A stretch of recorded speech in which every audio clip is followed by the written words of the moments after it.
This is John Nugent. I'm Ron Peters. And I'm Sam Long. Welcome to the After Class Podcast. Because the best conversations happen After class.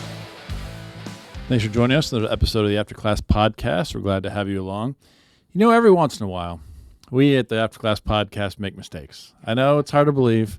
Some of you may see us as infallible, but in actuality, we're not. I know. I know, right? It is surprising to I'm most pretty people. clear none of them see us as infallible. If they did, I'm just dispelling that notion. And if they didn't, they were right all along. Yeah. The theme of this week's introduction is confession. / apology / we screwed up. In a number of places. In a number of ways. Several places where we have to admit to our own mistakes. We've had three different, instances of error. Yes. Errata that we put at the end of our books. That's right. And this is the point where we set the record straight. Yes. It's like the corrections part of the newspaper. It's like we printed Yes. this and we realized we were mistaken. So we'll let you do one, then Ron can do the one Ron's that got he his. especially needs to own. Yes, I do. And then I'll do whatever one you didn't pick. Sure. And to be clear, there's probably more than 3, but these are the ones we thought of. At least the ones we know of. Yeah. Yeah. So the first one, a couple episodes back, the other two were just excited about this coffee they'd received, and they were just effusive of praise over it. I, of course, didn't drink it because it's gross.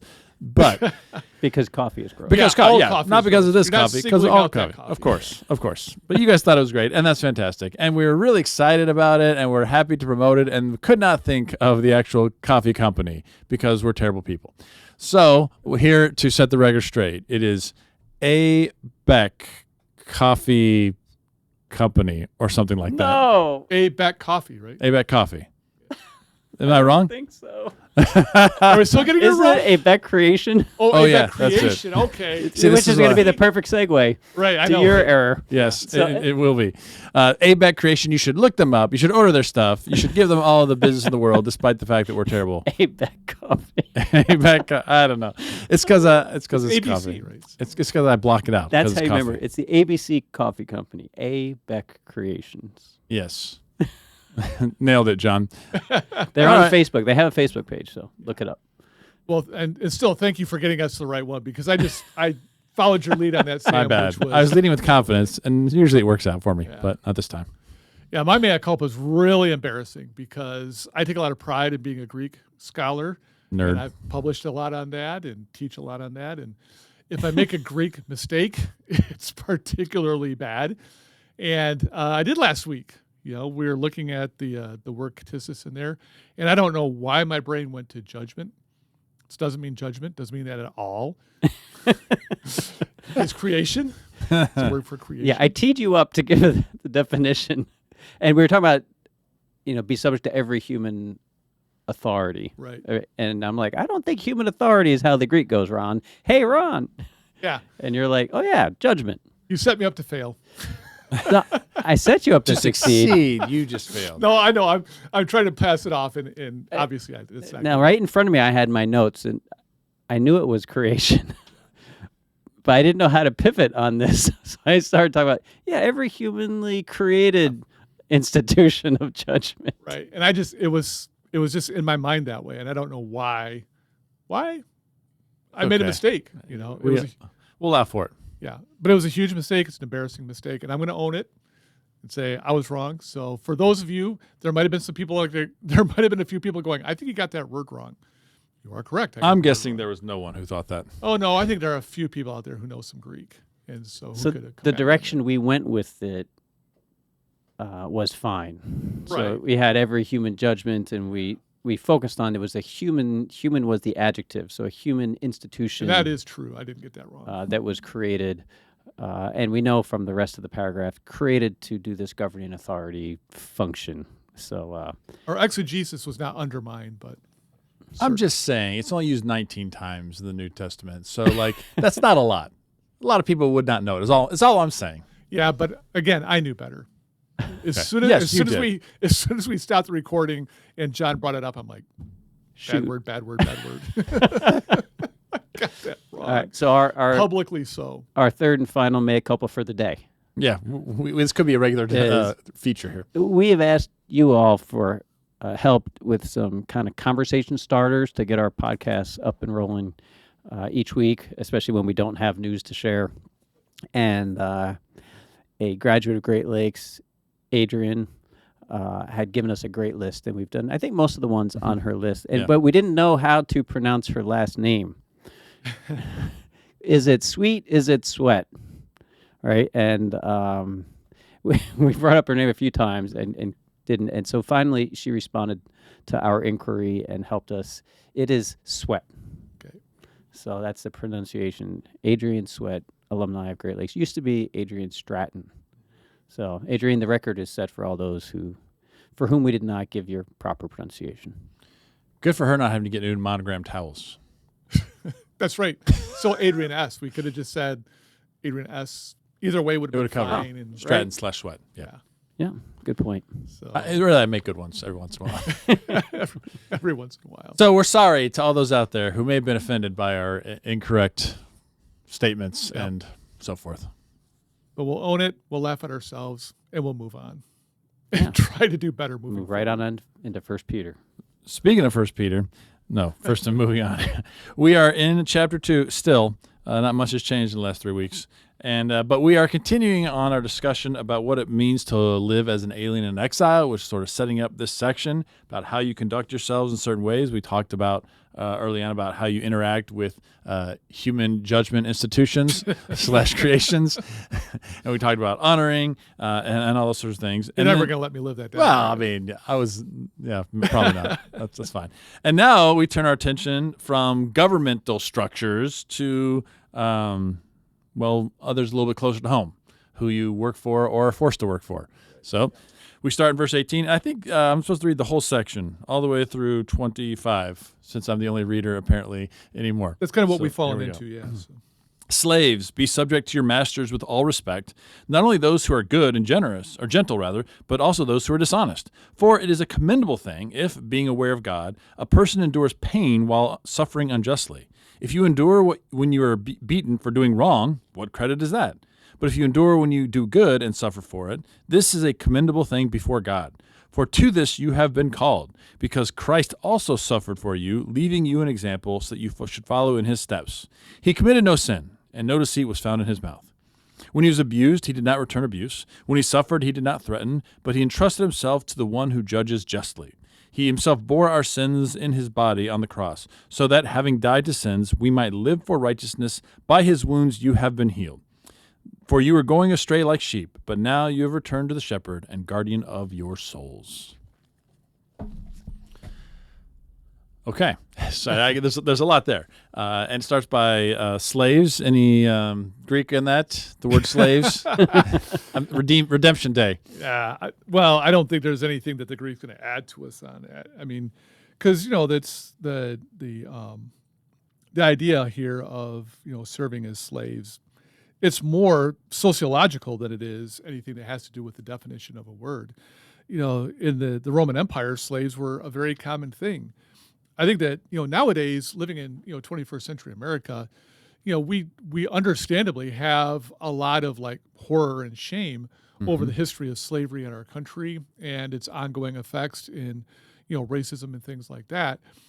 And I think that we have a really strong sort of knee-jerk reaction when we read about slaves in the New Testament. And like I said, it's very understandable, from a 21st century American perspective. And one of the things that we have to realize is that in the Roman Empire, slaves were just very, very common. There's a lot of debate. We don't know what the exact numbers, but the number of people who lived in slavery was very high, to say the least, even if we don't know the exact percentages. And so a lot of Christians are going to be slaves who have embraced the gospel. They've embraced Jesus, the kingdom message, and they're going to be members of the church who find themselves living as Christian slaves. And pagan slaves responded to slavery in a variety of ways. And so just as we were saying last week, Peter has to say, if you are a slave and you are a slave to an unbelieving master, there is a way that you can live that out that reflects God's kingdom. And as with other situations, do it in such a way that, number one, the pagans are shamed, and number two, offers a vision of the kingdom that in the best situation might invite even your masters, to say, despite how I've treated you, there's something different, and I am intrigued by this. Tell me more. And so slavery is an important part of being a Christian in the first century. Of course, for us, the challenge is now, how do we apply this in a world where, at least in our country, slavery is illegal? Well, that's why I brought it up, because it's too easy to just jump to, oh, we're talking about who your boss. Well, that's not what they're talking about. I mean, there's more to it than that. They're slaves. They are forced slaves. Yeah. They're not choosing to be slaves necessarily. Right. There could be, you could talk about indentured servitude and so forth, but generally speaking, a lot of people were forced into that. And so it's different than saying be nice to your boss. I just want to put that out there at the beginning before we just jump to like a very sort of simplistic parallel that I don't think is exactly right. Yeah, it doesn't exactly parallel boss, and it doesn't exactly parallel chattel slavery either in early American history. I mean, slavery was a common practice. A large number of people in the empire were slaves, right? And they weren't necessarily treated like or thought of as property. Well, I mean, there are Greek sources that refer to slaves as living tools, and so. I said necessarily. Right. There's a spectrum. Oh, yes. Right. Yeah, there's different views, and some people treated them as mere property. But you're right. I think the passage here reflects that. I mean, slavery was an institution you could get out of. Yes, that's true. Like, yeah, you weren't a slave for life. Some people were, especially if you were taken like as a prisoner in battle. You know, some of those people ended up being lifetime slaves, although even those people could earn their freedom. And yes, some people were slaves for a set amount of time to pay off a debt. I mean, it's a very, very complex institution. And I guess that's the point you're making, is we don't want to oversimplify it and think that whatever we think of slavery is an exact one-for-one representation of what was going on in the first century. There are certain people who'd be reading this, they may be experiencing something pretty akin to chattel slavery. Some would experience slavery in the way that employees and workers might think of themselves today. Okay. And everything in between, right? Right, and then variances in between. And so that's just helpful. You know, the church probably has experience of a variety of different kinds of slavery, and this word may have hit them differently based on what kind of slave they were. Yeah, and I think that it's incumbent upon us to treat it with care, with sympathy. Again, depending on your family background, your education, all that kind of stuff, you're going to read certain things into this, and it may not align exactly what was happening in the first century, but that's still how you read slavery. For some people, it fires a lot of emotional responses. It can be very triggering, and we should be sensitive to that. You know, let's not treat it as indifferent, especially like three white guys sitting around here whose families have probably never experienced anything remotely like what slavery is. Just because we haven't been through it doesn't mean other people aren't going to respond to it in a much more, like I said, emotionally charged way or intellectually charged way. And so, as a church, let's respect that and treat it with the kind of care it deserves. Yeah. I think as we think about application, I can't help but go toward the closest thing in the New Testament to how should we relate to our bosses. Fair enough. And some of us, we're in America, so again, everyone thinks everything's different because we're in America. But some people in America are really trapped in their jobs. Like, they can't leave.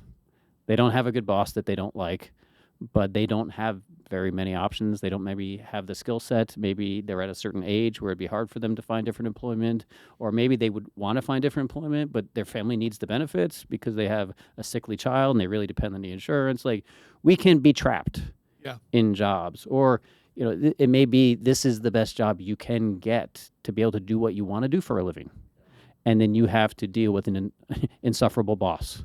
Yeah. I think of in rural places like Eastern Kentucky, like it's the coal mine or the factory. Those are your choices, or Walmart. But Walmart's not going to pay as good as these other. So like when we say, well, why don't they just get a different job? Well, they don't actually really exist.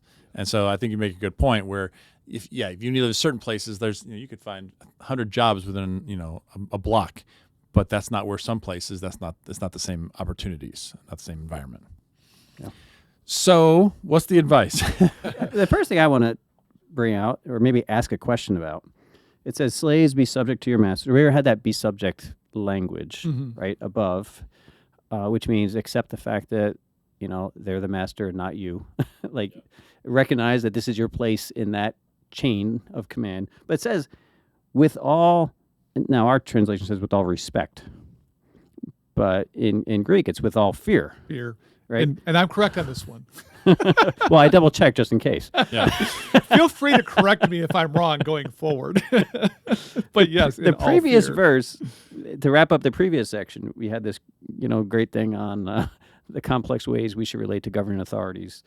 But it ends by saying, honor everyone, love the family of believers, fear God, honor the emperor. Mhm. It's like everyone gets honor. The family of believers gets our love, and so does God. And it would seem that only God would get our fear. Like, Right. And I think all three of those are related to the emperor thing, because the section is about emperor, and emperors want our honor, and they want our love, and they want our fear. Yeah. They want all three. And Peter's kind of being subversive by saying, no, you get honor just like everyone else.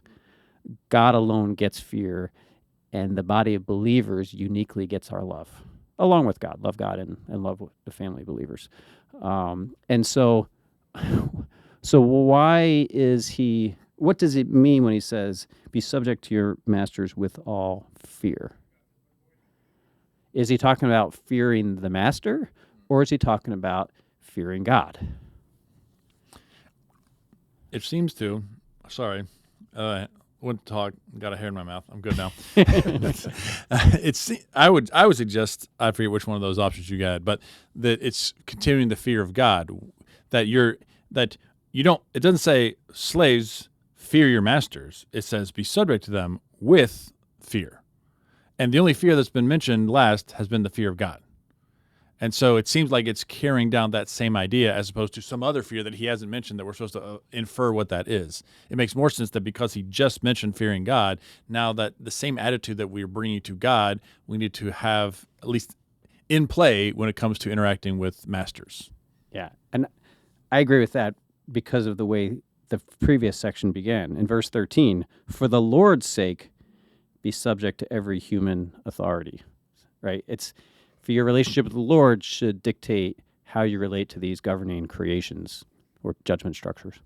So in a parallel way, this fear you have for God should be the context of the way that slaves are subject to their masters, not out of fear for their master. Right. Because as free people, as baptized people, as regenerated exiles who are free in Christ, they fear no man. They fear God, and that should be the context of their fear or of their being subject to their masters. I don't know, Ron, do you think we're onto something there, or you want to be team fear master?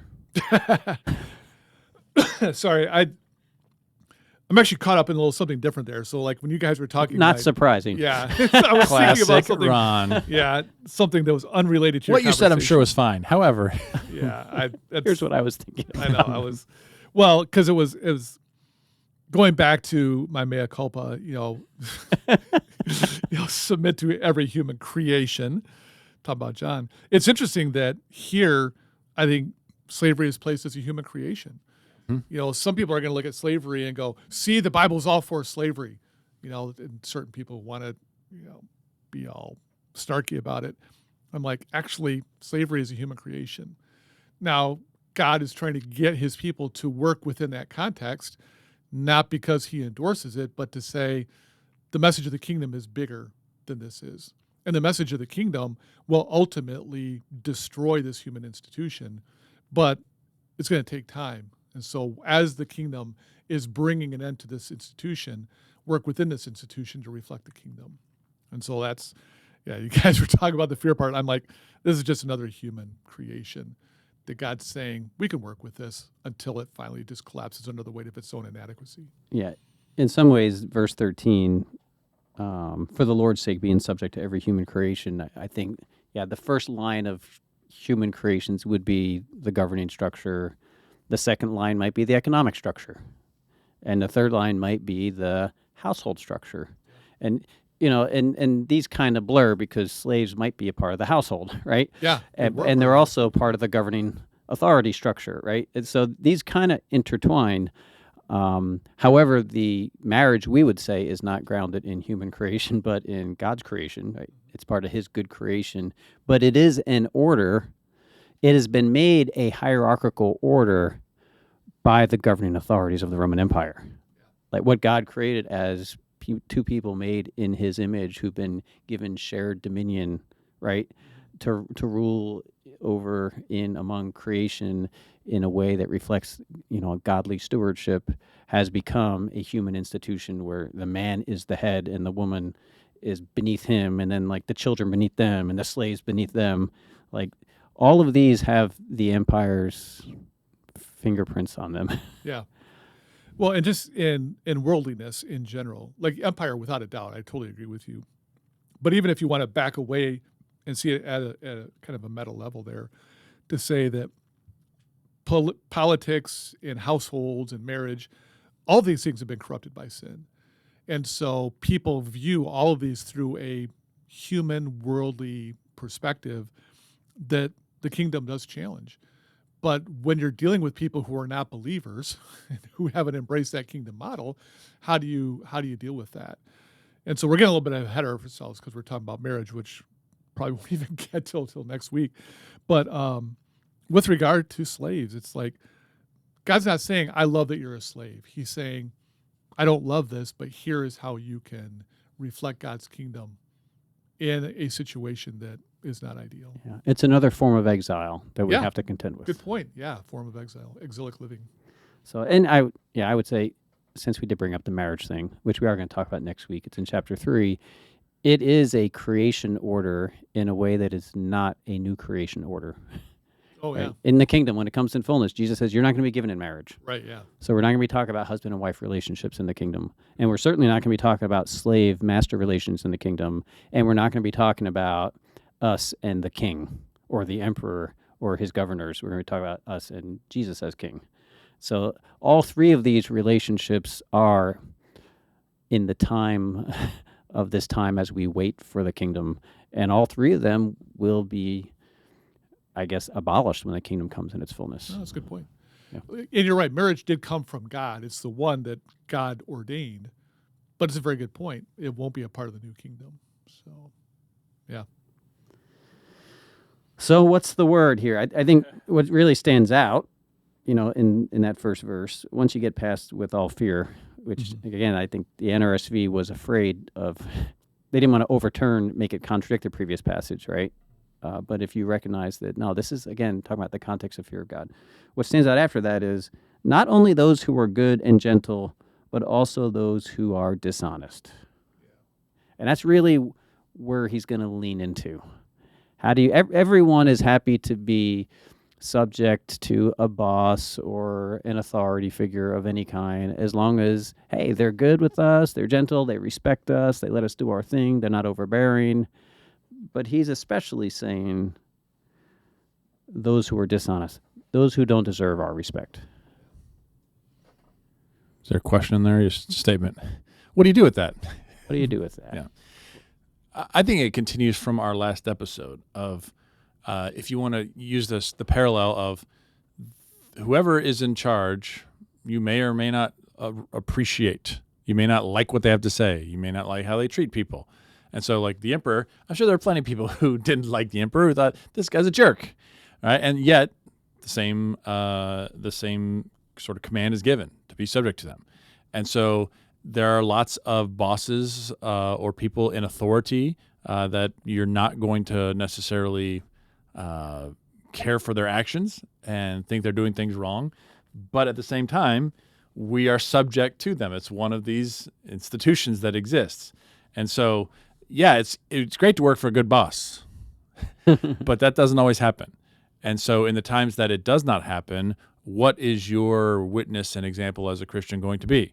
Are you going to be the complainer, the one who's trying to get the person fired or whatever else to go above them? Again, going back to that control we talked about. Are you trying to seek control in the midst of a situation that you don't have any? Or are you going to continue to live uprightly and according to the values of the kingdom, and it'll be what it'll be?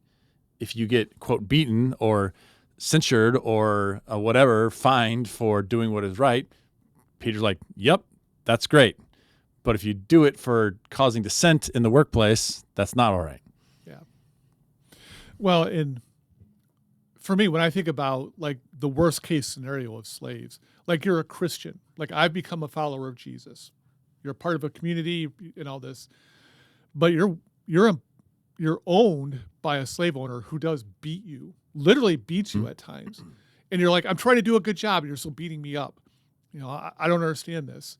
Who withholds food, worst case scenario, who feels like they can sexually abuse you, men and women being sexually abused by their owners.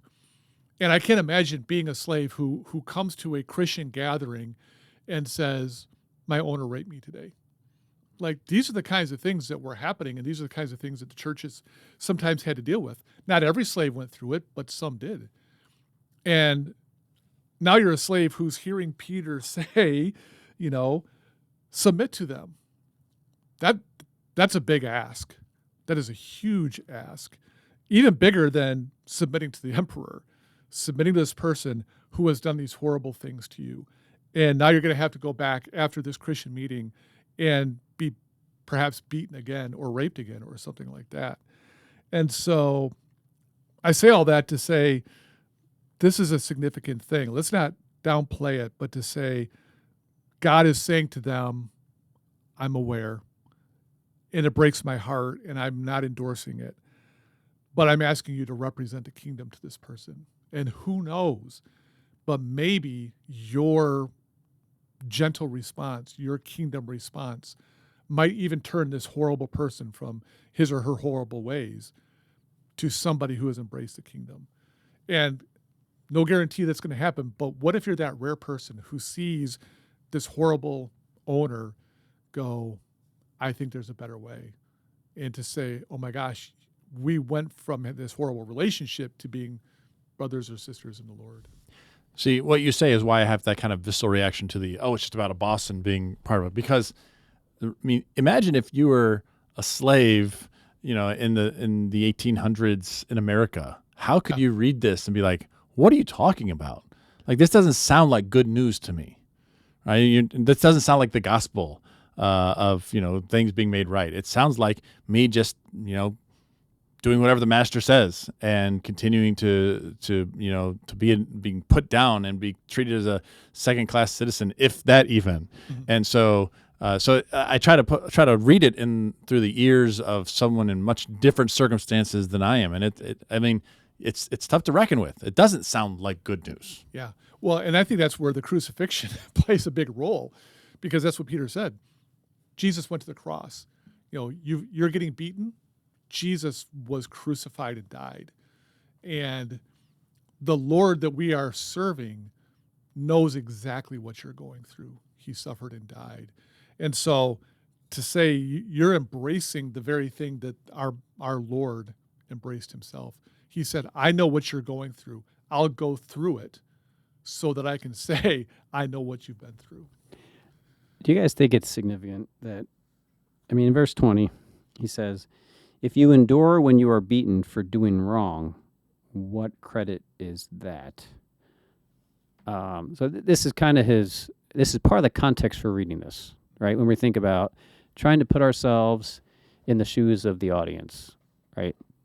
Is this audience chattel slavery that is being beaten because masters are just cruel? Right.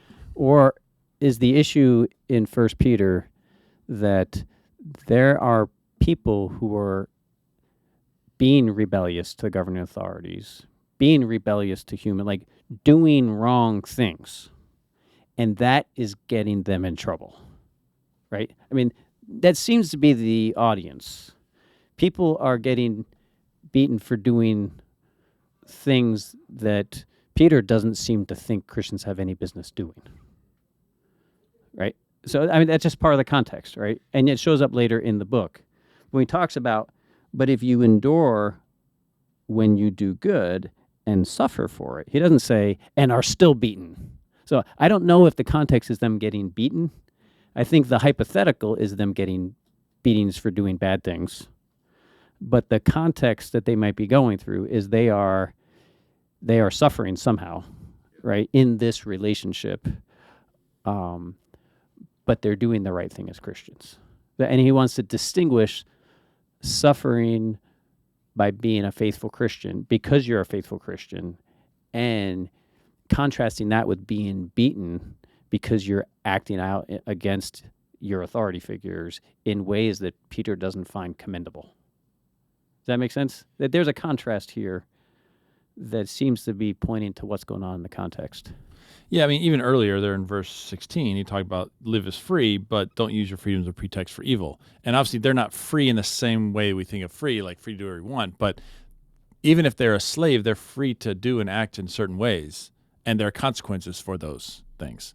And so if you are a slave and you're like, I'm going to do a sit-in because I don't like the way I'm being fed, then you'll get beaten. Like that's what will happen, right? As opposed to you can stand up for yourself, but still be the slave that is commendable.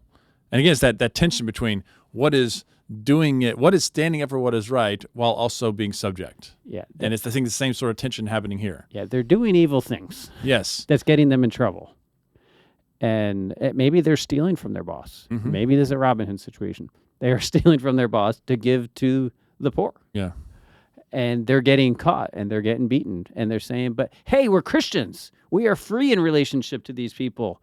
We're under the reign of Christ, and Christ is love, and I'm being loving, and I am doesn't the kingdom say that God wants to take from the rich and give it to the poor? Well, I'm God's instrument of stealing from the rich and giving it to the poor. You know what I'm saying? Yeah. How the scenario seems to be like Christians are on purpose doing things that if they get caught, they will get in trouble.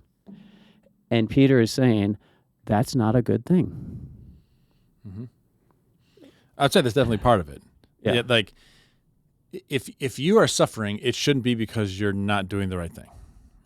If you're suffering, it should be because you're standing up for kingdom values. If there's any other reason, then you're in the wrong. Right? Yes. Mm-hmm. Yeah. That seems to be in the context here. Yeah. So I don't think it's talking about the institution, the corrupt institution of slavery in general. It's how do you navigate as exiles a situation where you know your master is a wicked person and you're doing strategic. It's almost like they're zealots, right? They're doing strategic strikes against the powers. Yeah. As an affirmation or an assertion of their newfound freedom in Christ. And Peter's like, that's not how you're supposed to relate to them. You're supposed to be known for your honorable deeds, giving honor to them so that through your good deeds, they might give honor to God when he comes to judge. And you're like doing the opposite. You're doing evil to them, and it's resulting in you getting beaten. But that's not the kind of beating that God applauds. But when you are living the way of Jesus, walking in his footsteps, showing honor to the authorities, and Jesus was no suck up to the government authorities, right? He was a nuisance to them, but he wasn't doing evil, right? He lived as a free man in relation to the governing authorities. They don't own him, and they let him know they didn't own him, right? And in that context of faithful witness to God and doing the right thing, Jesus suffered. And he seems to say, like, and that suffering that he received for doing the right thing is the only valid suffering that you should experience. So why are you suffering for other reasons? Mm-hmm. Well, I think part of it is like, how do you look at these people who are your owners? Like, do you see them as potential citizens of the kingdom? Like, are you willing to say, I want you to embrace the kingdom. I want you to embrace Jesus. And so whatever I've got to do to represent that king to you, I'm going to do it. And then all of a sudden take certain things off the table. Like, I'm not going to do things that are going to invite punishment upon myself. I'm going to do things that are an invitation to you. And so it's about reframing how you view your relationship with these people. Yes, I'm free, but I want you to be a part of the kingdom. You are my evangelistic field. You are the most closest to me for me to evangelize. And so how can I let my life be that living invitation to you to join the kingdom? It's just, like I said, it's reframing the relationship you have with them. Instead of seeing them as people who make you suffer all the time, which may very well be legitimate, I still want you to be a part of the kingdom. I don't know if I'm responding to the question you asked, but Yeah, I think you're getting at, I think, what Peter's trying to do here. I mean, it's pretty clear to read Peter as, look, he's telling slaves to be subject. He is pro the institution of slavery. Like, no. I mean, oh yeah, agreed. Slave owners have a long history of reading First Peter that way. Right, yeah. He is not pro the institution of slavery. He is anti Christians getting in trouble for doing things that are not consistent with the kingdom. Yeah. That's the thing he's against here. That raises the question, what would Peter say about slavery's someone who is being treated like a chattel slave, seeking to flee, right, to gain freedom. Right. I'm not sure Peter's talking about that. And I can't pretend to know what Peter would say about that. Yeah. Right. That's a good point. I mean, I could speculate about a lot of things on that, but you're right. We just don't know for sure because that's not the conversation he's trying to have. We're trying to speculate about a conversation that's not a part of the text here. And so that takes us really off track in terms of what Peter's trying to communicate here. Yeah. I mean, even not just running away, but, gathering together to say, we're not, we're going to overthrow slavery. We're not going to be your slaves anymore. Like, what is a revolt? Because it is in the right. People should not be treated that way. So is revolting against the institution of slavery okay too? Or is that not what being subject means? He doesn't talk about that. And so it's hard to, we can have ideas, but right. As you said, it's not very clear what that looks like. Well, and again, it's a little bit off track, but I still think it's significant. If you have slaves who are a part of your Christian congregation, they at least have some freedom of association. Like at some point they can leave their master's property or whatever work they have them doing and go be a part of a Christian gathering, And so slavery didn't prevent them from being a part of a Christian congregation. So there's some measure of freedom they have to choose how they're going to use their time or their associations or whatever. So I think that's just a little nugget in there to help us understand what it meant to be a slave in that first century context. Yeah. Yeah, it's a hard passage to get into and try to be objective about and hearing what it's going, because our country has such a complex history and we still live in the shadow of it, right? And it's it's tempting to frame Peter as, because there's nothing in here from Peter that you're going to get that would support the kind of measures that eventually gain slaves freedom and rights in America today. Yeah. He's not in that trajectory. He's not speaking to the complex situation of America, before the Civil War. Right. That's just, for him, probably slavery was not a unilateral evil.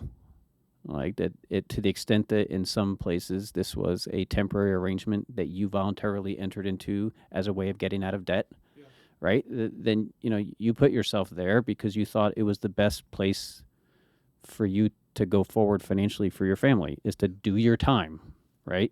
And then pay it off and then be free afterwards. People could have chosen that. And others are just, their best economic arrangement was an employee for a very wealthy, sometimes a slave in the household of a very wealthy master can have higher position and prestige and compensation and even standard of life than being a free man of a poor family that doesn't have property and much wealth and barely scrapes to get by, right? So his situation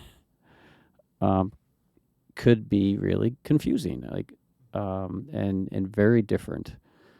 But the thing he's critiquing is knowingly doing things that can get you in trouble that don't really represent the kingdom. And when you get in trouble for things like that, God's not clapping. but get in trouble for the kingdom, and this is your very calling. This is walking in the footsteps of Jesus. He set you an example for that kind of thing. That has a lot going for it. Well, I think that's the big thing that I think Peter wants them to grapple with. I'm just reinforcing what you said there, John, is just ask yourself the question, is this a kingdom value? Does God really approve of this? Like if you're going to steal with them, like you said, do the Robin Hood thing. I'm going to steal from my master. I'm going to give it to these poor people over here. Is God really applauding when you do that? And He's not applauding when you get caught. So do it better. That's a better job. That's what we learned. I think what you're doing there. But Be a better thief. But it's, again, like in everything, how do we frame it? You can see these people as your enemy, or you can see them as potential, kingdom citizens. And I want them to become kingdom citizens. And so how do I engage in that relationship? And how do I maybe suffer temporarily on the hope that they're going to make that decision? All right. So if we all admit we're not in a position of chattel slavery, and most of our listeners are not, how does this apply to situations we might find ourselves in today? Are there places today where we are tempted to do things in relation to some authorities over us that might get us in trouble that doesn't have an applaud from God? And things we might do as an assertion of our freedom in Christ that would get us in trouble, but would also be a faithful representation of God's kingdom.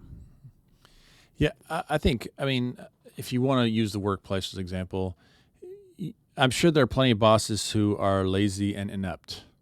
That doesn't mean we can be lazy and inept, which is the temptation. Mm-hmm. Well, he or she's not going to do any work. Why should I do any work? Well, because you're being paid to do work and you have a witness on the line. And when you don't do work, there are repercussions for that, not just financially or like the actual employment aspect of it, but you're a Christian and that's the association with Christianity. So you're lazy and inept. And so that's just an example of something you shouldn't do, even though your boss isn't beating you, but they're not necessarily worthy of your respect, so you think. And so your response is not to work harder, it's actually to work less. And I'll show them. That's not going to change anyone. In fact, they'll double down on it. But if you are working hard, that often causes feelings of, guilt or other things that the boss can either react positively or negatively. And negatively would be they still come down on you. And I think God's like, okay, that's fine. Like that's what's supposed to happen because they're engaging in sort of their sinful nature against you while you're doing the right thing. And that's exactly what I think Peter's getting at. If you get repercussions for that, so be it. But don't get repercussions for following the example of the world. Well, and I think you're right. I think that Peter would even say that. Like, you're trying to represent the kingdom. You got to know that not everybody's going to embrace it. Some people just representing the kingdom just makes them more angry. And that's going to happen. Just going to tell you straight up, that's going to happen sometimes. But you don't know. You don't know if this person who's getting so angry up front might hit that point where just something switches. This switch gets tripped, and they go, I've done everything I can to make your life miserable. And you just keep plugging along and serving and doing good work. I got to know why. What's broken in your head that makes you act this way? It's like, there's nothing broken in my head. I've embraced something that Jesus taught us and modeled for us. And again, people don't always even change on one conversation. Somebody's like, oh, that Jesus guy, I've heard about him. They walk away. But sometimes they just keep coming back. I got to know more. This thing gnaws on me and I can't get any sleep. I got to know more. And little by little, that kingdom lifestyle just might be the thing that draws that person in. And that's what I'm always hoping for. It's like, I always want to tell Christians, you got to see everything as a long-term project, a long-term investment. That just because you don't get the return up front, don't give up. Don't think that, well, that failed. You just don't know when those seeds are going to start bearing fruit. And so for slaves, it's like, I understand this might be a long-term thing, but you just never know. And how great would it be if that's that person who maybe even comes back and says, please forgive me for all the horrible things I did. I was so wrong, and now I see it. And for you to be able to go, I'm so glad that my life brought you to that point. I mean, that's just beautiful. Yeah. I think you're right to keep witness on the forefront of the motivation here. And that's why it's important to see verses 11 and 12 as setting the stage for all these three sections. And witness is going to come out again in section 3. The motive here is not just surviving. The motive is transforming the heart of your boss or the owner or whatever, because them coming to the kingdom is the best thing, not just for you, but for the whole household. Right. Yeah. It's going to have repercussions for everyone. And Peter's optimistic enough to think that these slave owners can be won over. Yeah. I think he really believes that in the power of God. And, I'm not sure we have the same faith to think that our suffering unjustly could bring about conversion. And Paul had that same kind of confidence before Felix, right? He's arrested unjustly. He hasn't done anything wrong. They're about to send him to Rome. And he's like, you believe, Felix? I'm telling you the gospel. Is it, or Agrippa. I mean, Agrippa, you're even more likely to believe this, right? And come to believe in Jesus too. They had this confidence that doing the Jesus thing will convert people. And that framing is what we have to keep in mind. It's not a strategy to end slavery in the first century or in the 21st century. It's a way to transform people from the kingdom of darkness to the kingdom of light. Yeah. Amen. Oh, wow. Just looked over. We were, again, right on the time there. So. Well, coming to an end of another episode. Thank you so much for listening to this episode of the After Class podcast. After Class because... the best conversations happen after class.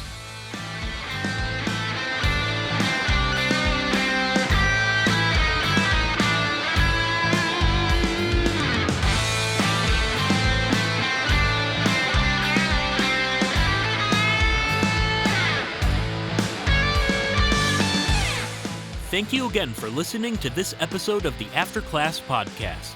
ACP is hosted by Sam Long, John Nugent, and Ron Peters. Social media pictures and descriptions are provided by Darren Harris.